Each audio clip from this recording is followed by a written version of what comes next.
በአሁን ሰዓት ቲክቶክ ላይ ልክ እንደ ዩቲዩብ ኃይለኛ ገንዘብ መሰራት ተጀምሯል።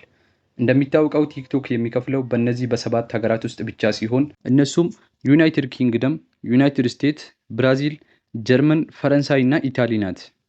የኦንላይን ስራ መስራት የምትፈልጉ ከሆነ አሁን ትክክለኛ ቦታ ላይ ናችሁ። ከእናንተ የሚጠበቀው ይህንን ቻናል ሰብስክራይብ እያደረጋችሁ እኔን መከተል ብቻ ነው። ዛሬ በዚህ ቪዲዮ እንዴት እዚሁ ኢትዮጵያ ውስጥ ሆናችሁ በእነዚህ በሰባት ሀገራት ውስጥ ቲክቶክ አካውንት ክሬት እንደምታደርጉ ስለማሳያችሁ እስከ መጨረሻ ተከታተሉኝ። ብዙ ሰዎች ለዚህ መረጃ እስከ 10,000 ብር ይቀበላሉ። ነገር ግን በዚህ ቪዲዮ ላይ ሁሉንም ነገር አሳያችኋለሁ። እንዴት ኢንተርናሽናል ቲክቶክ አካውንት ክሬት እንደምታደርጉ፣ የእናንተም ቪዲዮ ውጭ ሀገር ላይ እንዴት እንደምታወጡ እና ኢንተርናሽናል አካውንት ክሬት ካደረጋችሁ በኋላ በስንት መንገድ ገንዘብ እንደምታገኙ እነግራችኋለሁ። ይህንን ቪዲዮ ጨርሳችሁ ብታዩ ተጠቃሚ ትሆናላችሁ። መጀመሪያ ለዚህ ቻናል አዲስ ከሆናችሁ ሰብስክራይብ እና ላይክ በማድረግ ቤተሰብ ሁኑ። ሁልጊዜ እንደዚህ አይነት ቪዲዮዎችን ስለምለቅ ቀድሞ እንዲደርሷችሁ የደውል ምልክቷን ተጫኑ። አሁን ወደ ሴታፑ እንግባ። ዩቲዩብ ቻናል ከፍታችሁ ከአንድ ወር ባነሰ ጊዜ ውስጥ ሞኔታይዝ ማድረግ ከፈለጋችሁ የኔ ቻናል ውስጥ ገብታችሁ ሁሉንም ቪዲዮ እስከ መጨረሻ ብታዩ በእርግጥ ከአንድ ወር በላይ አይፈጅባችሁም። ይህንን የቲክቶክ አካውንት ክሬት ለማድረግ አዲስ ኢሜል ያስፈልጋችኋል። ኢሜሉን ካዘጋጃችሁ በኋላ ወደ ቲክቶክ አፕ ትሄዳላችሁ። ቲክቶክ አፕ ትከፍቱና ወደ ፕሮፋይል ትሄዳላችሁ። ፕሮፋይል ማለት ከስር በግራ በኩል የምትታየው የሰው ምልክት ናት። እሷን ትነካላችሁ። ከላይ ሎጊን ቱ ቲክቶክ ይላል። እሱን ከነካችሁ የመጀመሪያ አካውንታችሁ ይመጣላችኋል። ነገር ግን አዲስ አካውንት ስለምንከፍት ከታች ሳይን አፕ የሚለውን ክሊክ እናደርጋለን። እሱም 3 አማራጭ ያቀርብላችኋል። መጀመሪያ ላይ ዩዝ ፎን ኦር ኢሜል ይላል። በስልክ ቁጥር ወይም በኢሜል መክፈት ከፈለጋችሁ ዩዝ ፎን ኦር ኢሜል የሚለውን ትመርጣላችሁ። ሁለተኛ ላይ ከፌስቡክ ጋር ኮኔክት አድርጋችሁ መክፈት ከፈለጋችሁ ኮንቲኒው ዊዝ ፌስቡክ የሚለውን ትመርጣላችሁ። ይሄ ለምን ይጠቅማችኋል?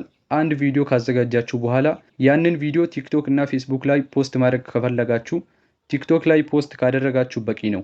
ቲክቶክ በራሱ ወደ ፌስቡክ ፖስት ያደርግላችኋል። የመጨረሻው ኮንቲኒው ዊዝ ጎግል የሚለው ሲሆን የጎግል ኢሜል ካላችሁ በኢሜል ክሬት ማድረግ ትችላላችሁ። ይህን ኢንተርናሽናል ቲክቶክ አካውንት ክሬት ከማድረጋችን በፊት ሎኬሽን መቀየር አለብን። ቅድም እንደነገርኳችሁ ቲክቶክ በሰባት ሀገራት ውስጥ ነው የሚከፍለው። ይህንን ለማስተካከል ከስር በኩል ኢትዮጵያ የምትለዋን እንነካለን። ብዙ ሀገሮችን ያመጣልናል።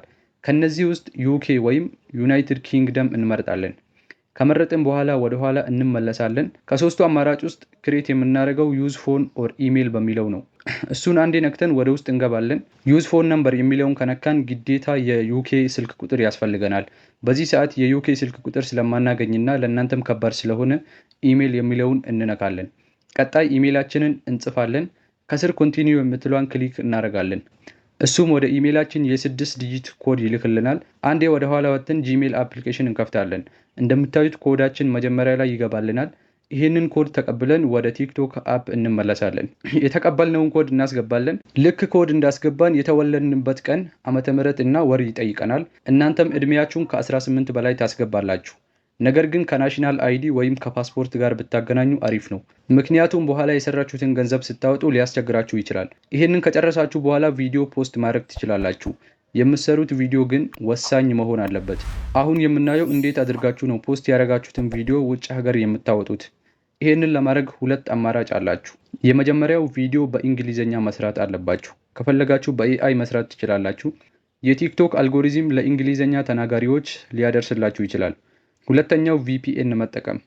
ምን አይነት ቪፒኤን ካላችሁ ኮመንት ላይ ቪፒኤን ብላችሁ ጻፉልኝ፣ ሊንኩን እልክላችኋለሁ። በዩኬ ሎኬሽን አድርጋችሁ መጠቀም ትችላላችሁ።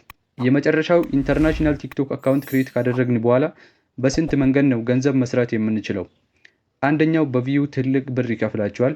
ሁለተኛው ሾፖችን ማስተዋወቅ ትችላላችሁ። ሶስተኛው ሃሽታጎችን ስትጠቀሙ የሰው ሊንክ በማስቀመጥ ሌላ ሰው ያንን ሊንክ ነክቶ ሊንኩ የአፕ ከሆነ ያንን አፕ ካወረደ ኮሚሽን ታገኛላችሁ።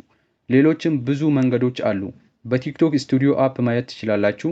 የዛሬ ቪዲዮ ይህንን ይመስላል። ሁሉም የኔ ሀሳብ ግልጽ ይመስለኛል። ግልጽ ያልሆነላችሁ ነገር ካለ ኮመንት ላይ አስቀምጡልኝ። ሰብስክራይብ ማድረግ እንዳትረሱ። ቻው።